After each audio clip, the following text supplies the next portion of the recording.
I got permission to do this, take my mask off, so. Good afternoon, everybody, and thank you, Ian, for your introduction. It's an honor to be selected to speak at this, the 9th Agape Latte.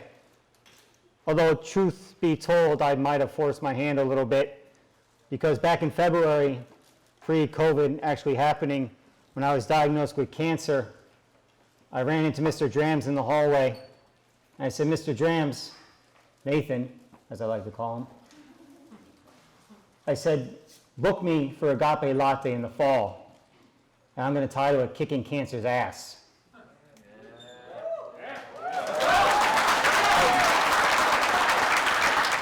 I wasn't looking, I guess I was looking for applause there. I went a little more PC with my title, obviously. But I'm a man of my word, and I stand before you as a cancer survivor. And Mr. Drams stands as a man of his word because he let me speak today. Growing up, I was always a faithful guy. I went to Catholic school my entire life. Grade school, high school here at McQuaid, and then the Harvard of Western New York, St. Bonaventure University. Up until COVID, I rarely missed a Sunday Mass. That includes taking my 3 boys, along with my wife, to Mass, which included 5 minutes of sitting in the pews and then going to the crying room and watching it on TV. So faith has always played an important role in my life. However, it was during these past several months that God showed me a different kind of faith, a faith through a different lens, as you would say, as I'm the photographer or the videographer for many of the events of the school. His love was shown to me through the support and kindness of countless people. And if I were to thank everyone who helped me out and my family out, we'd be here until tomorrow, but I know you all have buses to catch, or some of you at least. So I can't thank them all, but my gratitude for that, my gratitude is I'm very humbled, to say the least. I'm also a big believer in signs. And throughout my story, I'm going to tell you about some of the signs I saw along the way that let me know that things are going to be okay. So here we go. On February 24th, remember the number 24, please, because that's going to be a sign. I was diagnosed with low-grade chondrosarcoma of my thoracic spine. It's a very rare type of bone cancer. Bone cancers, or sarcomas, have often been called the forgotten cancer because of how rare they are. Chondrosarcomas account for 40% of sarcomas. And on average, less than 200 people are diagnosed with a cancer in the spine, like I had, in any given year. And I thought I was pretty special, my wife and I, when we had not fraternal, identical twins. That's a less than 1% chance of that happening. Now I get a cancer that's even more rare. However, for as rare as this cancer was, God had my back. For shortly after telling one of my friends, my college friends, Elaine, again, remember that name, about my diagnosis, she reached out to me the next day and told me about a distant relative of hers that she had recalled had a similar type of cancer. I asked if I could speak to that relative. Ironically, her name, Elaine, that's 2, remember the name, and asked if she'd be willing to talk to me. She was, and we spent countless hours on the phone chatting about what she went through and how she approached her cancer of the spine. Ironically, for as rare as this cancer is, she lives in Utica, started in Rochester, and ended up in Boston. And she encouraged me to get a second opinion in Boston and go there. Before I was diagnosed with cancer, before I spent time in Boston, I hated Boston. Hate is a strong word, though. I really, really, really disliked the Red Sox, and I really, really, really disliked the Patriots. And I really, really hope the Bills win on Sunday. That said, on March 5th, my wife and I flew to Boston. Researching the doctors I would meet with beforehand, one of the doctors was the head surgeon, Dr. Schwab. His title is impressive. He's the chief orthopedic spine surgeon at Massachusetts General Hospital, the #2 ranked hospital in the country. And he's an associate professor at the real Harvard in Boston.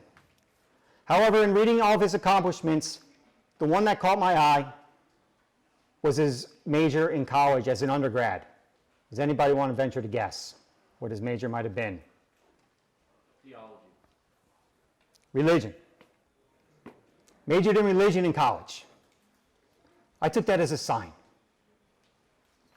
In meeting with him, he told me that he believed he could make this tumor a distant memory, and I could go on living a long, happy life. He didn't explain the plan. As my dad said from the onset, you got to put a plan in place and you got to go with it. The plan, 6 weeks of radiation, multiple surgeries, 2 more weeks of radiation, and hopefully you'll be good to go. Chemo doesn't touch this type of cancer because it's a slow-growing tumor. Radiation, I got a special type of radiation only offered in about 3 dozen hospitals across the country, very fixated on killing the tumor. I was eligible for it because of where it was on my spine. The primary cure for this cancer is the surgeries. It involves what's called an en bloc resection, taking the tumor out in one piece while also rebuilding my spine. The doctor said they would probably have to remove 3 vertebrae and a few ribs. I didn't have a choice. Risks were many, death being one of them. Infection, blindness, paralysis, you name it. It's surgery. However, following that meeting, I felt comfortable enough, and my wife felt comfortable enough with the team, that we were going to go to Boston and make that sacrifice. I left for Boston on April 13th to begin radiation. However, not before a sign from God. It was right as COVID was starting to peak. And I received a beautiful send-off from my neighbors and friends in one of those now infamous car parades. I can't tell you how many cars drove around honking their horns with signs. It was God smiling down on me through them. And it made me feel really good as I had tears in my eyes, waving all my friends and neighbors as they were wishing me luck as I left. While in Boston, I stayed in a short-term apartment. However, I was originally supposed to stay at Hope Lodge, which is sponsored by the American Cancer Society for those receiving outpatient treatment. However, due to COVID, it was closed. It turned out to be another blessing for me, as staying in this apartment meant I met a man and his young son on the floor while doing laundry. In our short interaction with him, I told him I was here and staying in the apartment. The next day, there was a knock on the door. It was a little boy, his son, with a freshly baked banana bread. Not bad. That wasn't all. Over the next couple days and weeks, more and more meals came, and I got to know this family. He's a blessing in my life now, and so is his family. So much so that my wife asked if we should invite them to Thanksgiving dinner, which I said no because it's COVID.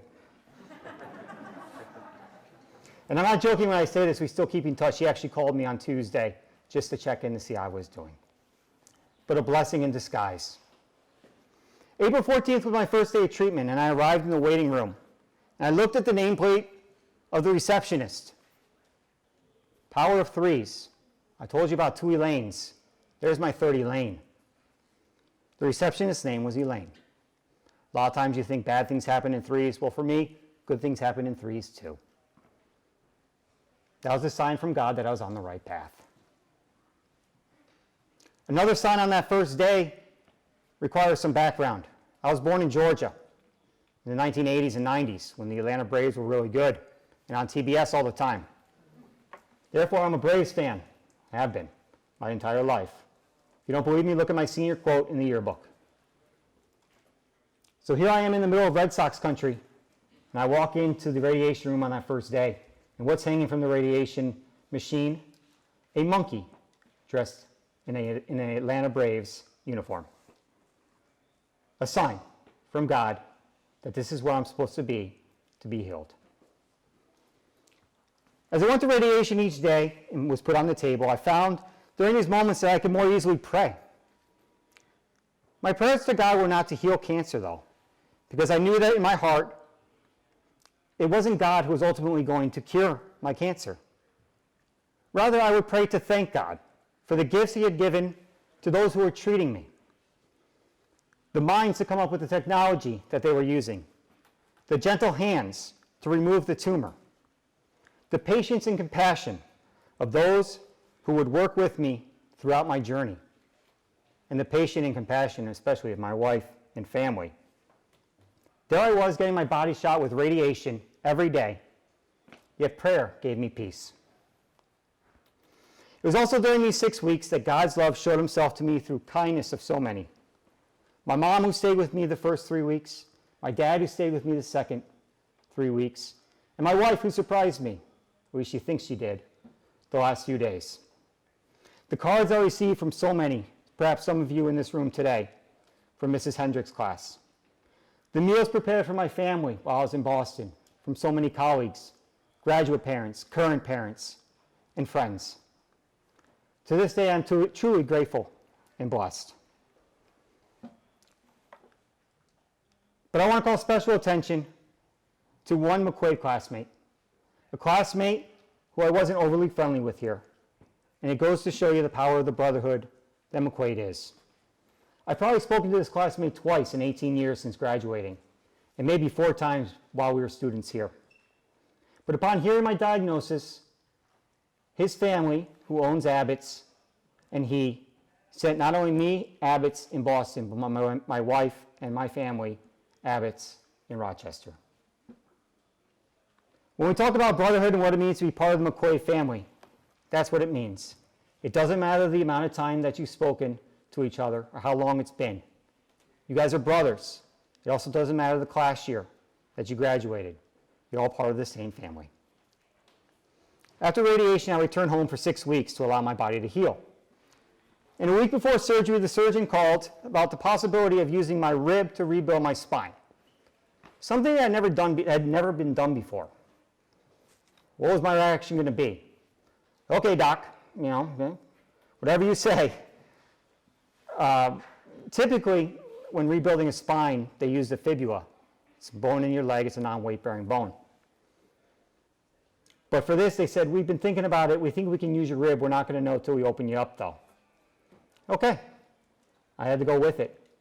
But what it would do it would shorten my surgery and lessen one less scar down my leg.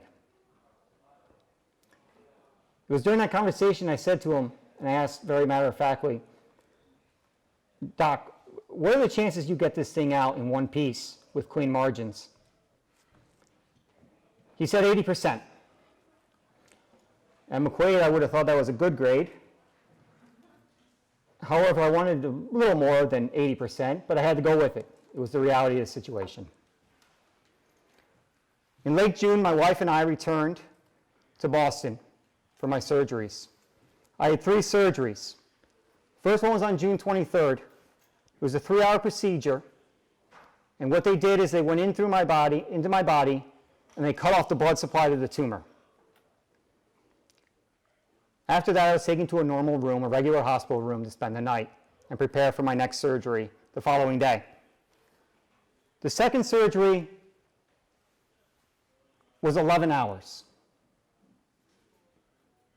It was when they stabilized my back and put hardware in my back. As you can imagine, afterwards I was put in ICU, and I was out of it. So I'm relying on my wife's recollection now of what she told me and yet another sign. She reminded me last night that I was in ICU room number 12. What's the big deal about 12? Well, I was born on the 12th of July. My sister was born on the 12th of March. And ever since both of us were born on the 12s, my mom's favorite number and her lucky number has been 12. Another sign. In addition, there was a mural on the wall in the room. On that mural was a cardinal. For those unaware of what a cardinal might symbolize, it's often been a sign of a loved one who has passed and is watching over you. My father-in-law passed away in 2017 after a battle with cancer. We have a few cardinals in our home, and I took this as a symbol of him watching over us while I was in the ICU. On June 26th, the Friday, I had my third and final surgery, at least I thought, to remove the tumor. That one was only 6 hours.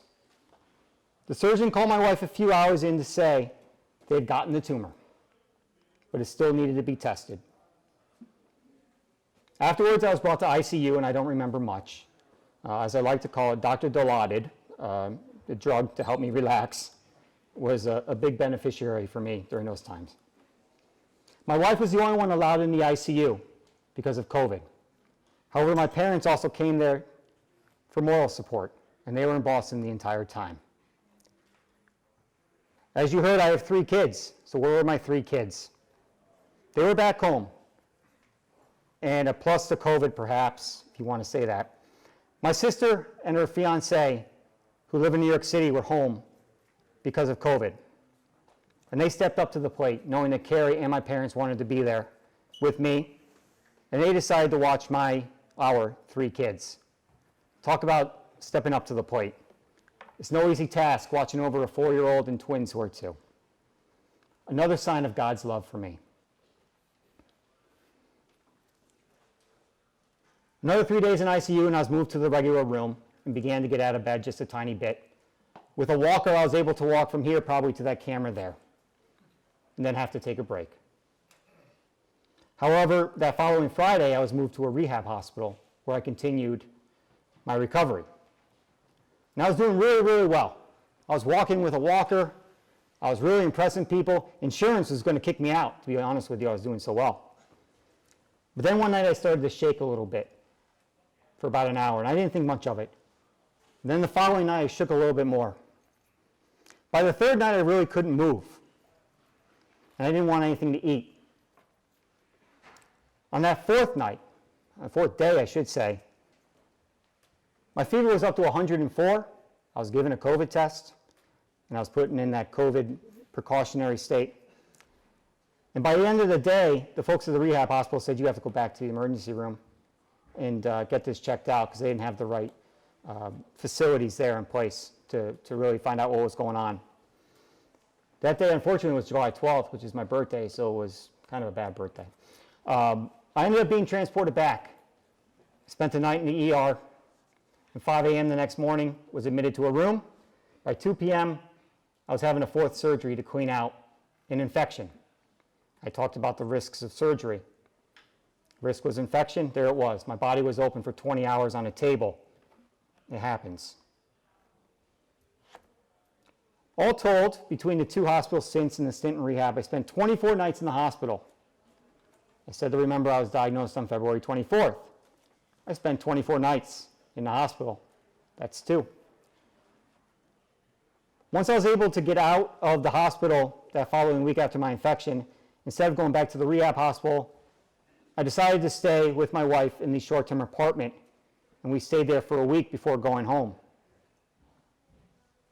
And during that time, I received a package from my 3 best friends.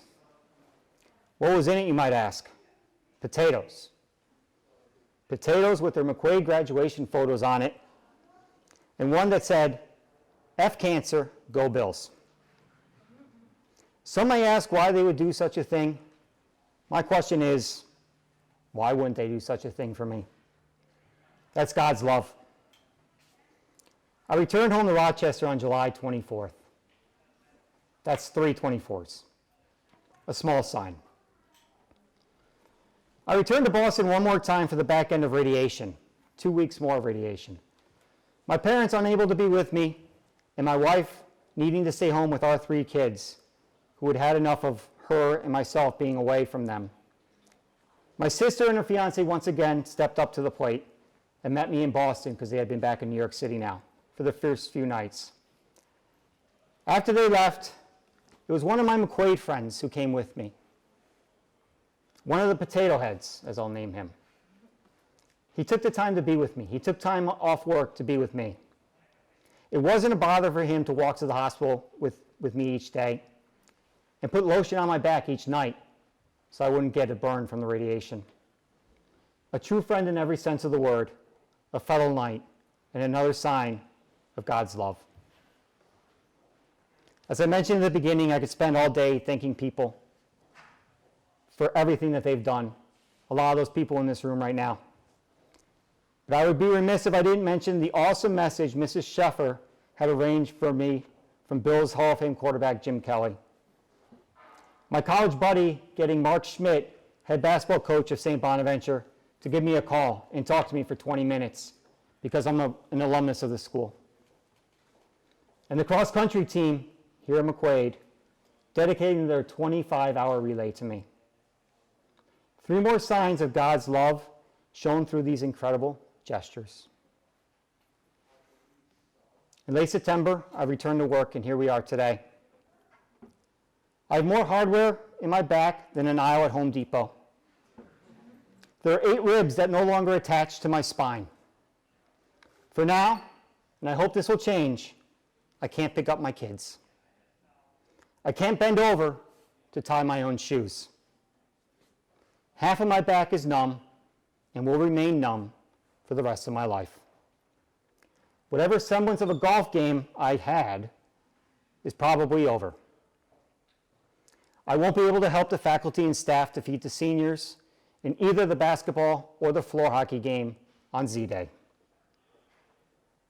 I need helping hands to get groceries into my cart because I can't lift more than a gallon of milk. I go to physical therapy twice a week to work on loosening my muscles, as every day it feels like there's a ginormous rubber band around my chest, compressing it. My life will never be the same, but that's okay. For all that I've lost physically, I gained even more spiritually and emotionally, and in experiencing God's love for me through so many around me. Thank you very much for listening. I appreciate it.